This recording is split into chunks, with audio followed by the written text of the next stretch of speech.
Well, hello, friends. Welcome to This Week at Little Hills. It is so good to be with you, and it's notable. We're actually together. I can say that. I'm sure you heard earlier this week someone predicted a wild prediction that the rapture would occur this week and believers would be taken up, but it didn't happen, and here we are. Now, part of the problem with that prediction was what we talked about in Sunday School Express last weekend, which is that Jesus said we won't know the day nor the hour, because he doesn't. And in that mystery that time can't be known, well, no one can predict that there's going to be a rapture on this day or that day, that Jesus is returning on this day or that day. But there's something else too, and it's that whole term rapture. And I want to take us to 1 Thessalonians 4, verse 17, the verse that is referenced about that.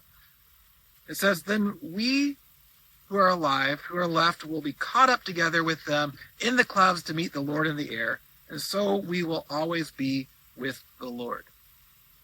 Now, that is the verse, and in the Latin version of it, the word rapture, or its close Latin relative, is used, and so that became the basis about 150 years ago for that doctrine of the rapture.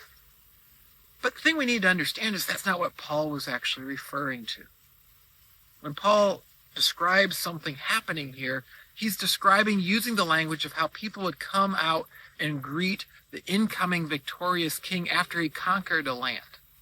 When Caesar conquered a new city, he would come and the people would come out of the city and escort him back into the city, celebrating the victory. They may or may not have actually been celebrating because they may or may not have wanted him to win control of the city, but that's what you did. Well, here Paul says that we who do want Jesus' ultimate victory, we want to see him in total control of the world because we know that he is the good king, we'll come out and we'll celebrate his arrival. There will be a harvest. We know the harvest is coming here, that this corn will be gone in just a few weeks, if not sooner, because it's time to harvest it. There will be a day that is time for God to harvest too. And the point here that Paul was saying, he was addressing people who were wondering how to deal with the fact there was death, that people were dying and they were grieving. It felt like the world was still broken. And he was saying, I don't want you to be uninformed. Jesus is returning. The harvest is coming. The day that the fulfillment happens is coming. That was Paul's point. Not for us to be trying to predict how things exactly would go, or that we could leave and the world would go into chaos or anything like that, but rather to understand that there really is a fulfillment, that the harvest is coming, that the day that everything will be taken in and made exactly what it should be, just like this corn will be harvested and processed and used in the way it was meant to be, that day is coming to the world. It's the day that we're called to look forward to and hold on to the hope of as believers, if we are believers. That if we aren't, to recognize that day is coming and follow Jesus so that we can become part of the celebration. And that as those who are following Jesus, we go into the world and we proclaim it so that more people can know, can celebrate. That they aren't the rejected corn, but rather the corn ready for harvest because they know Jesus. That's our calling.